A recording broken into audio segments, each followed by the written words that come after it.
De la danse pour cette dernière partie des 40 séances, les 5 dernières, accélération. On a vu que l'époque moderne apportait un regard nouveau et une réflexion continue sur le temps. Et j'ai essayé de dire hier que, indépendamment pour le cinéma d'enregistrer ce qui était devant nous, il y avait un enjeu de temporalité important, de faire donner l'illusion au spectateur que tout est en train de bouger, et ça a beau être tout simple, c'est pas rien comme engagement. Il s'était passé la même chose avec la photo, mais je vous rappelle, j'ai oublié de le dire de cette façon-là, que finalement, la photo a bouleversé ce qui était l'art, mais le cinéma a fait quelque chose de plus extraordinaire. Il a inventé un art, ce qu'on n'avait pas fait depuis des siècles et des siècles. Aujourd'hui, j'aimerais, dans cette première partie d'accélération, regarder tout à fait modestement, parce que je ne suis pas un spécialiste, mais je suis un grand passionné de danse, qu'est-ce que ce travail sur le corps a pu changer et comment, première difficulté d'historien de l'art, faire un lien, vous voyez, on pense toujours par chapitre ou par époque, comment la danse peut influencer les arts plastiques, la danse. C'est souvent enseigné de façon très séparée, et il se passera la même chose quand je parlerai dans 2 jours du cirque ou quand je parlerai du théâtre de rue, des choses qui sont dans le monde annexe. Je voudrais aujourd'hui montrer comment ces avancées de danse sont quelquefois en synchronicité, c'est le cas de le dire, avec, avec l'art de recherche et quelquefois complètement dans l'art populaire aux États-Unis notamment, ce qui va nous donner une ouverture, encore une autre, vers un autre continent.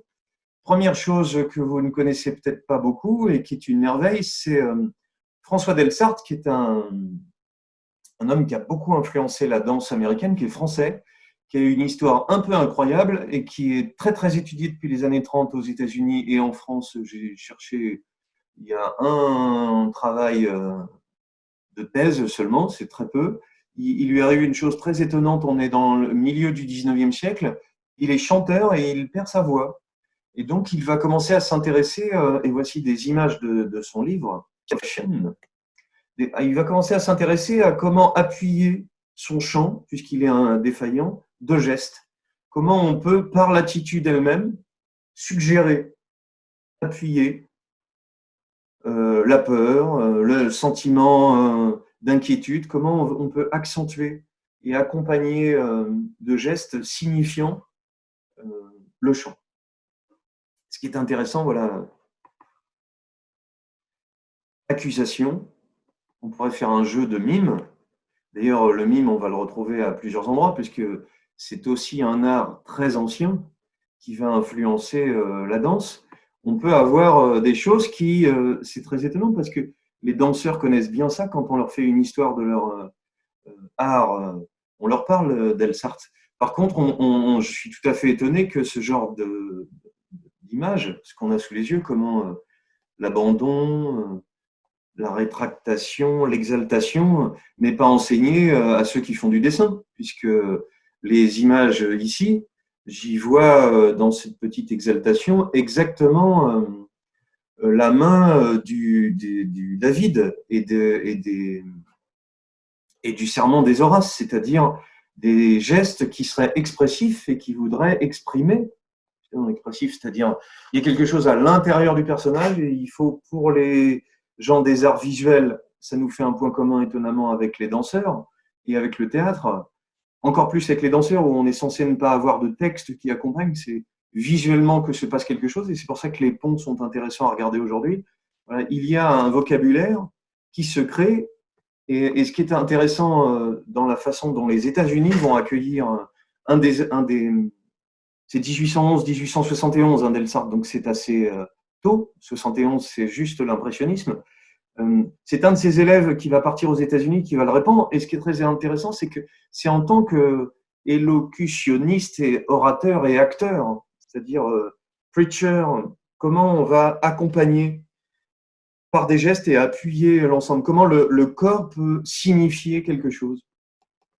Et bien que ce soit autour du chant et autour de l'art oratoire, c'est dans la danse que ces choses-là vont marquer et impacter les États-Unis. Deuxième chose qui me permet de revenir dans le passé, c'est ce que fait Ruth Saint-Denis, qui est une danseuse américaine qui est élève de Delsart. Alors là, c'est assez rigolo. Si vous n'avez que ça à faire dans la vie, les danseurs et danseuses, les chorégraphes vivent très longtemps. Il est temps, même si vous avez vos 70 ans bien tapés, devenez chorégraphe. Ruth Saint-Denis, 1877-1968. Alors, il y a quelque chose qui est intéressant chez Ruth Saint-Denis, c'est que c'est à la fois une des pionnières de la danse moderne américaine, et elle est marquée par des spectacles de danse d'Orient qu'elle voit. Donc la danse des mains, la danse expressive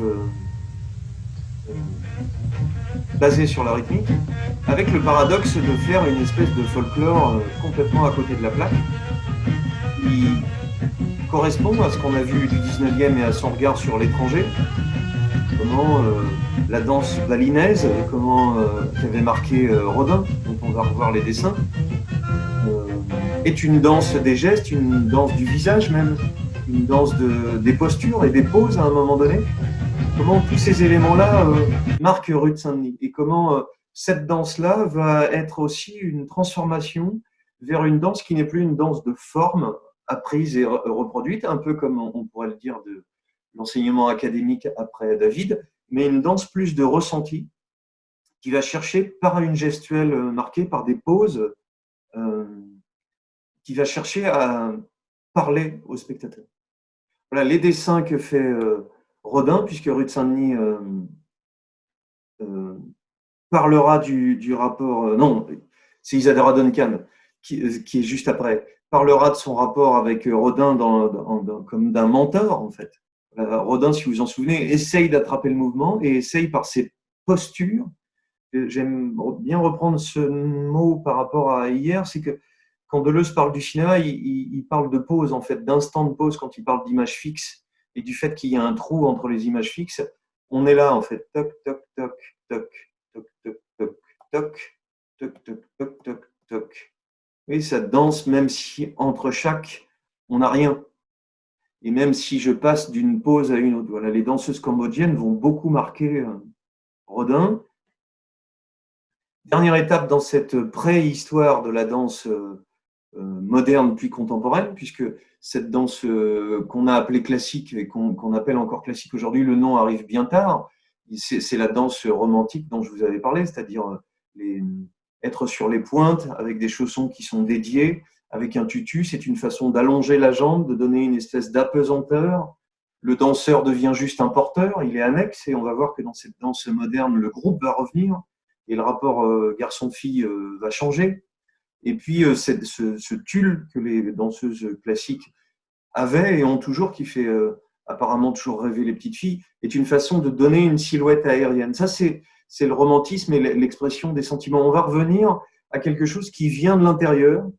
Et Émile Jacques Dalcroze, qui est autrichien comme son nom ne l'indique pas, va créer va chercher, et Autriche, Allemagne, on a parlé du rapport au corps, chez les expressionnistes, c'est pas un hasard. Il va écrire un livre très important qui s'appelle La rythmique et il va parler et voici un exemple, c'est pas lui, c'est John Coleman, d'une démonstration de ce que serait le rythmique. Ça veut dire harmonieux en grec, rhythmix. Vous pensiez que le groupe en question, Eurythmics, ça vient de là. Voilà. La rythmique de ton corps.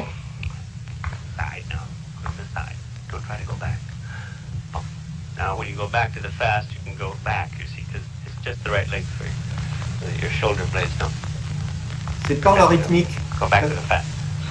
Stop. Two. Que le corps va apprendre quelque chose. Non pas une répétition de forme, non pas un sens, pas une signification. On marche. Musique. Go.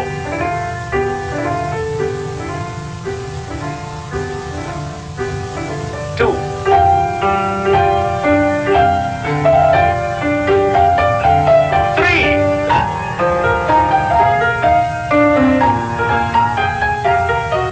Voilà, il s'agit, par la compréhension intérieure du rythme, de trouver de nouvelles formes. Marie Rambert va continuer ce travail aux États-Unis, où de nombreux migrants, volontaires ou non, vont se retrouver soit parce qu'il fuit la misère, soit parce qu'on les chasse de chez eux. J'ai parlé, on le fait vite, de la l'œil Fuller et de la fascination des artistes pour ces mouvements de danse qui changent la forme et la façon de voir la forme.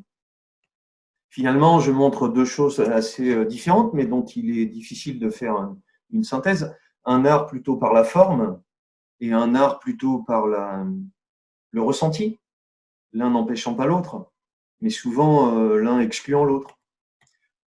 Là, l'œil Fuller qui fascine Lautrec, qui fascine Larcher, qui fascine Coleman Moser, l'Autrichien, qui fascine Beardsley, dont on a vu, et Isadora Duncan, dont je disais qu'elle sera aux États-Unis une façon, alors c'est très étonnant, une façon de faire revivre, si je ne me trompe pas, des postures plutôt anciennes, antiques, une sorte de fantasme de l'antique, mais au nom d'un débarras des chaussons, un rapport au sol tout à fait différent, qui va complètement changer le corps et la vision du corps. Puis je vous avais montré aussi, c'est ma dernière début, Marie Wigman, qui est proche des Allemands, expressionnistes allemands.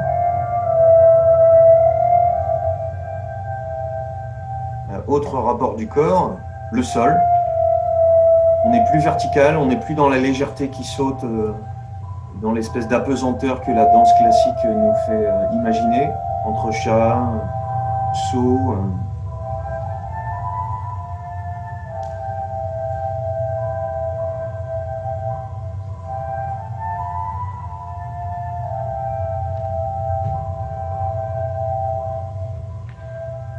Vous imaginez comment ça va changer les décors, la place dans la salle pour le spectateur.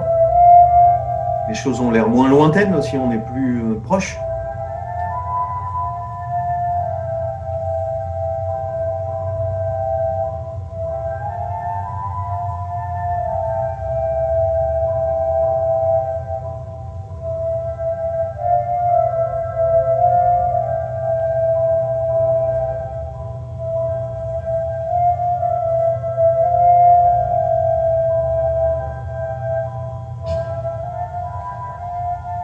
Voilà, elle se lève pas vite et elle se lève comme ça. Finalement, dans ce jeu expressionniste, on retrouve des choses qu'on verra au cinéma expressionniste. Des masques, des postures de mains qui vont exagérer cette place du corps et de ce que ça peut signifier. Vous voyez, le costume va lui-même être une façon de jouer. Je vous avais montré, je ne résiste pas à vous le remontrer, la place de la percussion. Pas de musique, juste percussion avec laquelle le corps répond. Et si c'était ça une danse abstraite?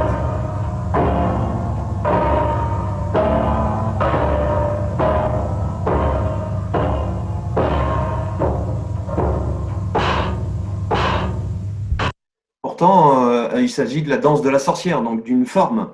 Même si vous avez des souvenirs sur la conférence expressionniste, les expressionnistes s'amusent avec les clichés. Donc il s'agit de prendre un cliché connu et puis de jouer avec.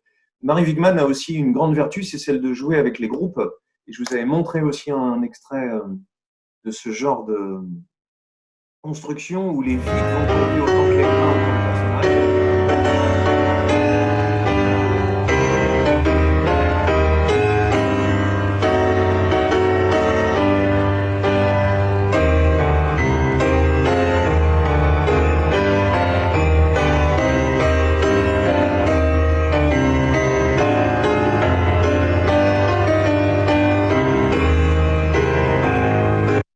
Ce qui est génial, c'est que vous vous souvenez peut-être que les futuristes avaient moqué les impressionnistes en disant que la forme pour la forme, c'est un peu creux. Et en fait, dans ce qu'on voit là, dans la façon de revisiter les clichés, on prend une figure, celle du personnage avec des mains crochues, comme vous le voyez là, et ça suffit à suggérer quelque chose qui serait un problème intérieur. Pour finir de faire le lien entre Marie Wigman et les expressionnistes, encore une gravure de Kirchner, des années 30.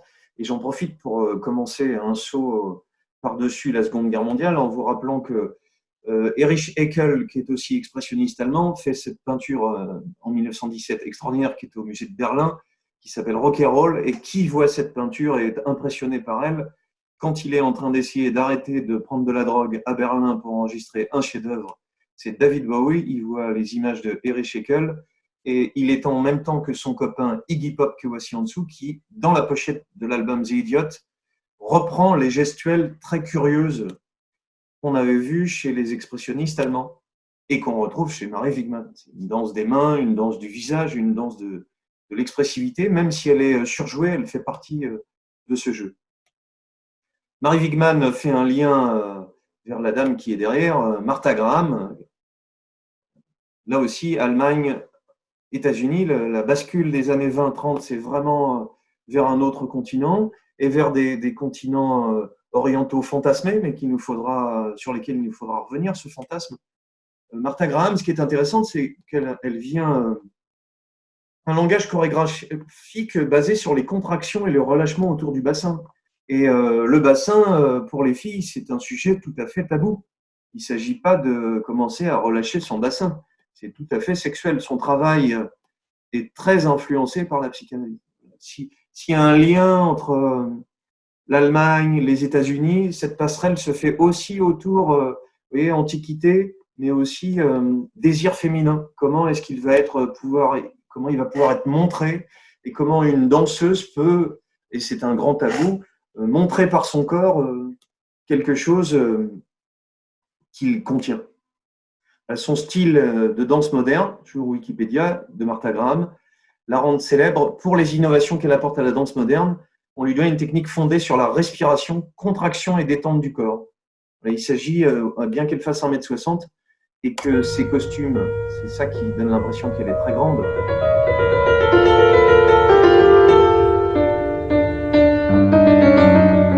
Et si le corps n'était pas tout à fait visible, et par l'emballement de ses drapés était encore plus visible.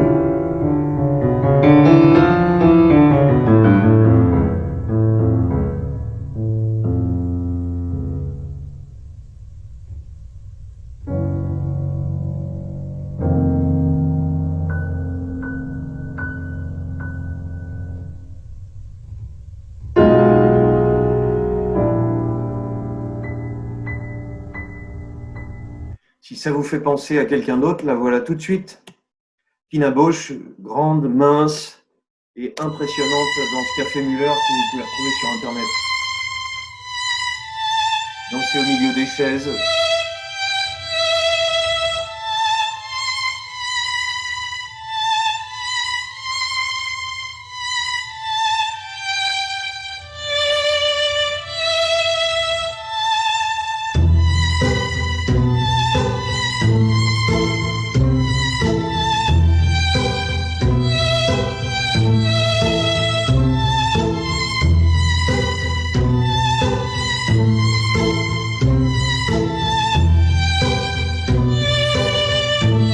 C'est trop beau, faut qu'on s'arrête.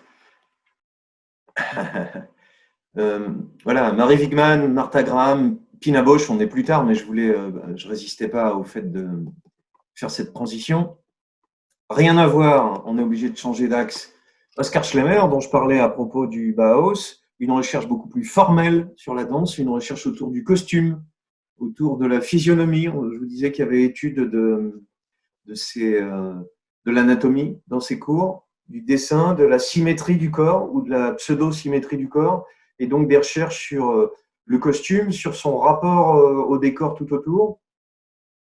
En un sens, on est sur deux écoles très différentes. Par contre, on est dans mon chapitre sur les nouveaux langages complètement dans cette idée de façon de penser nouvelle, notamment du rapport au corps, de la façon dont il est ressenti, dont il joue avec la musique, et l'improvisation chez les dadaïstes, chez les expressionnistes, et maintenant au Bauhaus va avoir une part importante, même si ici il s'agit aussi plus de forme, puisqu'on a des costumes qui rendent la danse finalement assez complexe, mais où l'effet sur le spectateur, s'il y a bien un point commun entre les deux, dans cette modernité de danse, c'est que le corps est vu plutôt nu, entre guillemets, plutôt tel que, pas valorisé, pas dissimulé, mais aussi rendu transformé.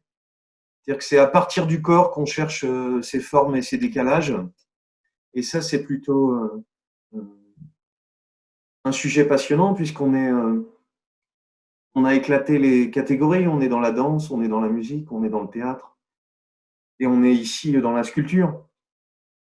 Ces œuvres, ce travail de Schlemmer, une découverte il y a peu finalement en France, une exposition, et puis une exposition que vous avez peut-être vue et dont vous pouvez trouver le catalogue en ligne, Danser à Pompidou, qui a été un des grands succès il y a 3-4 ans. Voilà Oscar Schlemmer, et dans son travail sur le masque, dans son travail sur le graphisme, en fait. Comment le corps peut devenir un élément graphique. J'ai oublié de citer Rudolf Laban, qui, dans ce 19e siècle, a commencé à créer un système de notation, début du 20e, pour pouvoir garder des traces d'improvisation, chorégraphie, puisqu'on n'est plus avec des formes qui seraient trop marquées, en fait, pour le dire comme ça. Grand changement, la musique populaire. Rien à voir avec ça, rien à voir avec tout ça, non, pas du tout.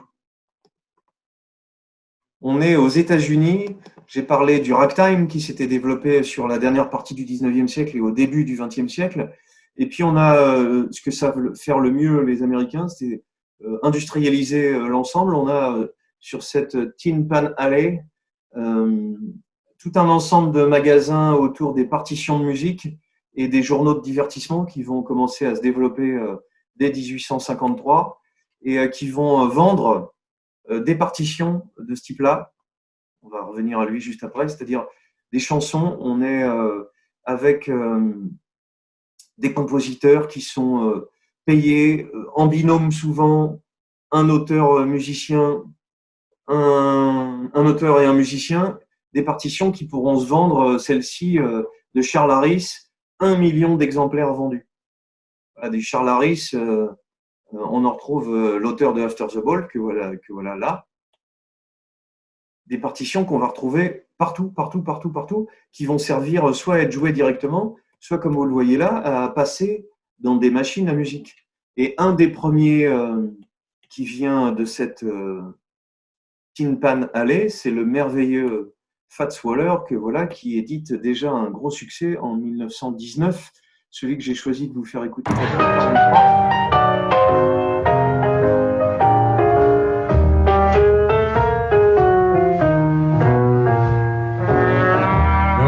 To talk with all by myself, no one to walk with, but I'm happy on the shelf. Hey, misbehaving, saving my love for you, for you, for you, for you. I know for certain the one I love. I'm through with flirting, it's you that I'm thinking of.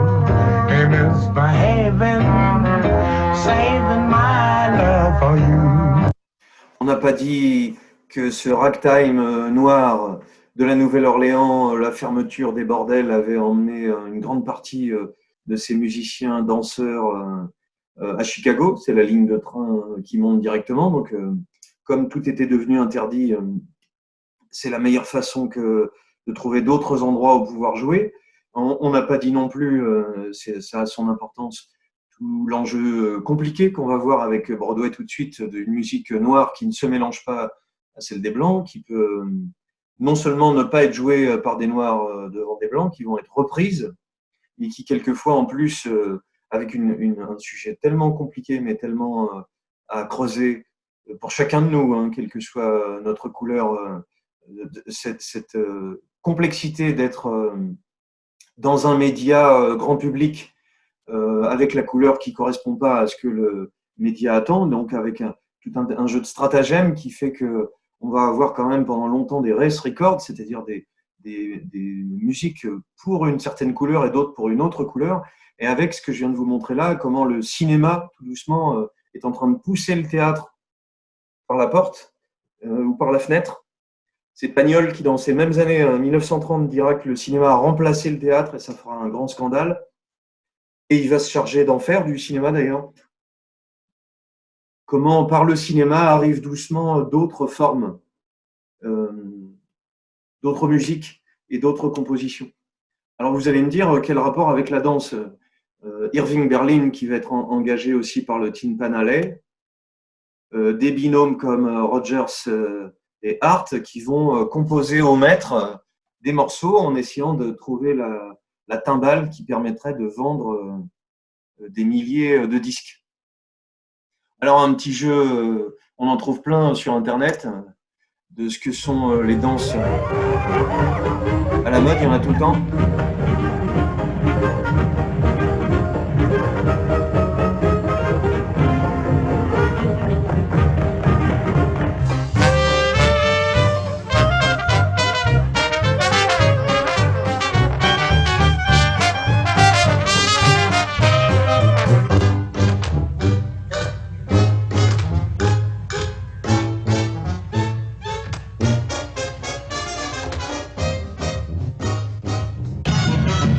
Attention, ça va vite.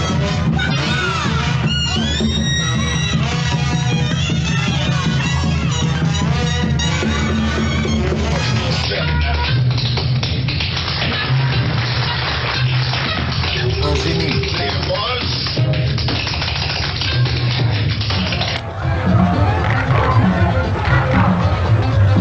Voilà, et le fantasme étranger se retrouve même dans ce mambo. Alors comment l'image va se reconnecter et comment cette conférence sur la place du corps va se retrouver, c'est Fred Astaire qui va nous donner un petit coup de pouce.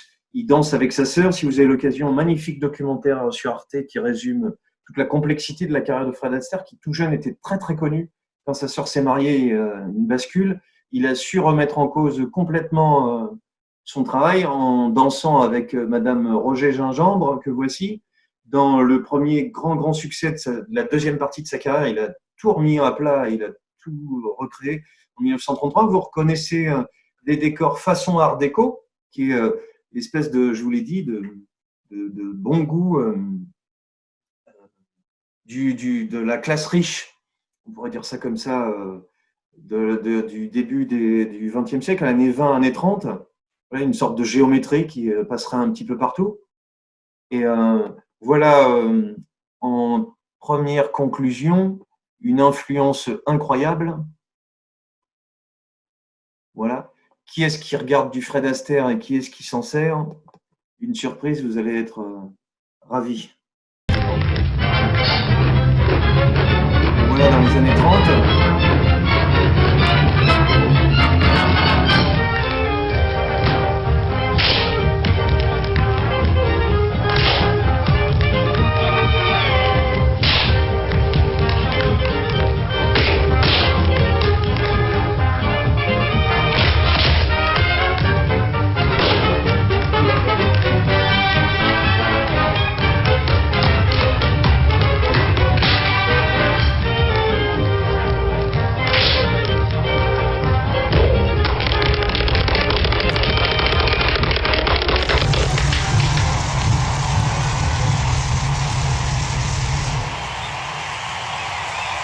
La même figure reprise. Et c'est pas fini.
Il y a des gens qui savent s'inspirer. Vous pourrez retrouver, il y a beaucoup de vidéos, tellement Michael Jackson a de fans, pour comprendre à quel point cet homme a travaillé des classiques et comment, l'air de rien, cette musique populaire noire qu'on voit ici, Jungle Dolls, comment justement Michael Jackson a su la ramener dans une Yeah, Silver, culture but pour tout le only monde. with dice.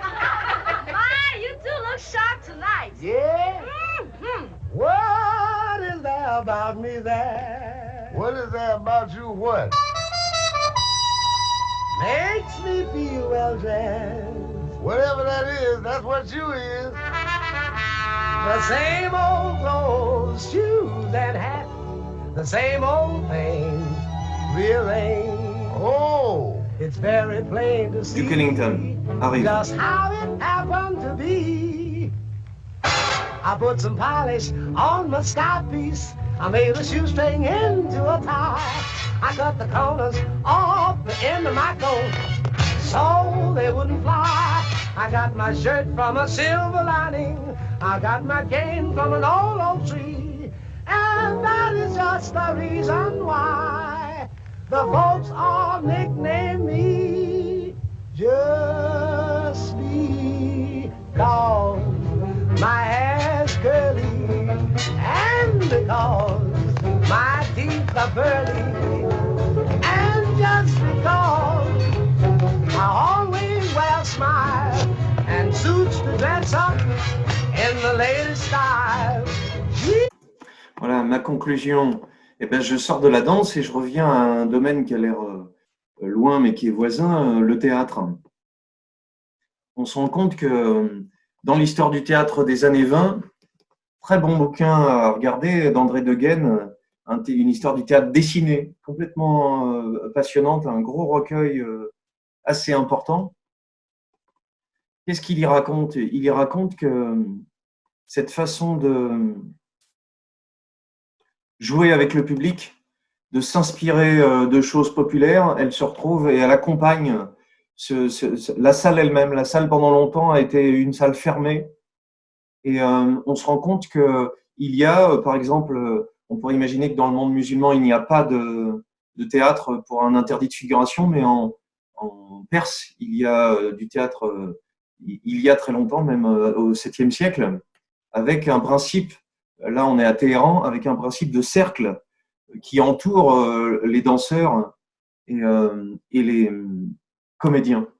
Un principe de danse qu'on retrouve encore aujourd'hui dans le théâtre de rue, en fait, dans la façon d'entourer et de faire cercle autour d'un ensemble de personnes.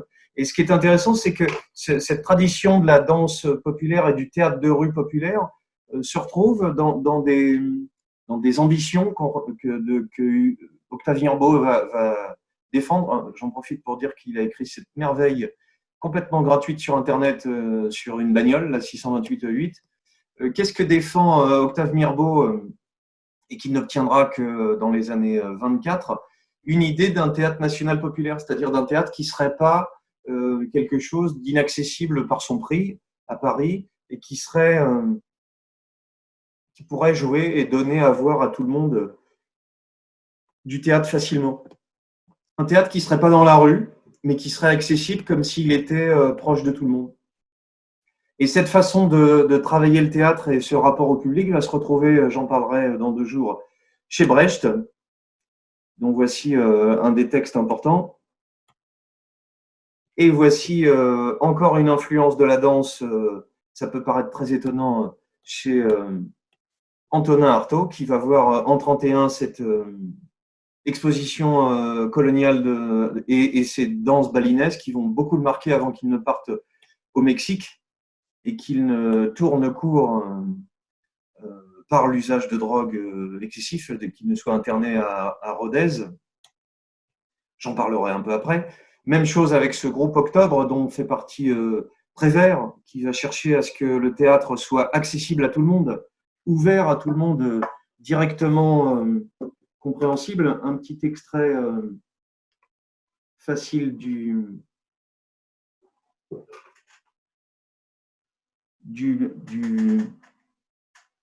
Antonin Artaud. Au point d'usure où notre sensibilité est parvenue, il est certain que nous avons besoin avant tout d'un théâtre qui nous réveille nerfs et cœur. Nous ne jouerons pas de pièces écrites, mais autour de thèmes, de faits ou d'œuvres connues. Nous tenterons des essais de mise en scène directe. Le spectacle s'étendra par suppression de la scène, à la salle tout entière du théâtre, et parti du sol, en rapport avec la danse, il gagnera les murailles sur de légères passerelles, enveloppera matériellement le spectateur, le maintiendra dans un bain constant de lumière, d'images, de mouvements et de bruit. L'effet sur le spectateur, c'est ce qu'on veut chercher à obtenir. Dans ce spectacle, la sonorisation est constante. Les sons, les bruits, les cris sont cherchés d'abord pour leur qualité vibratoire. Voilà, il s'agit, ce que je racontais à partir de Dalcroze, d'un ressenti physique qui permettrait de transmettre quelque chose d'intérieur qui passe par des postures et qui passe aussi par une rythmique. Fanfare, feu d'artifice, détonation, phare, écho, reflet, apparition, glissade, coupure, douleur, surprise. C'est par ces moyens que nous comptons retrouver la peur et ses complices. Voilà, il s'agit, par un théâtre immédiat, d'attraper le public. Comment aller plus loin? Vous connaissez cette histoire. Vous connaissez ce monsieur, en fait. Le petit monsieur qui, sur l'image, Tchekhov est en train de lire ses pièces et à sa gauche, il s'appelle Stanislavski. Il est en train de dire que finalement, ce qu'on attend du comédien, c'est une surprise. On n'attend pas du comédien qui soit jaloux ou qui soit insincère, qui soit en train de faire des pauses, qui soit en train de faire des effets, des trucs, du métier. Il faut vivre directement le personnage et il s'agit dans ce travail de préparation, ça reprend notre Dalcroze du début, la préparation est physique, la préparation est rythmique par la respiration, par le travail sur le corps et le souffle. Chez Stanislavski, et le petit gars beau gosse sur la droite s'appelle James Dean, cette façon de former l'acteur par le corps directement, sans artifice, par une pédagogie répétée, c'est ça qui va donner l'acteur studio aux États-Unis, dont les années 30 sont un premier début. À demain.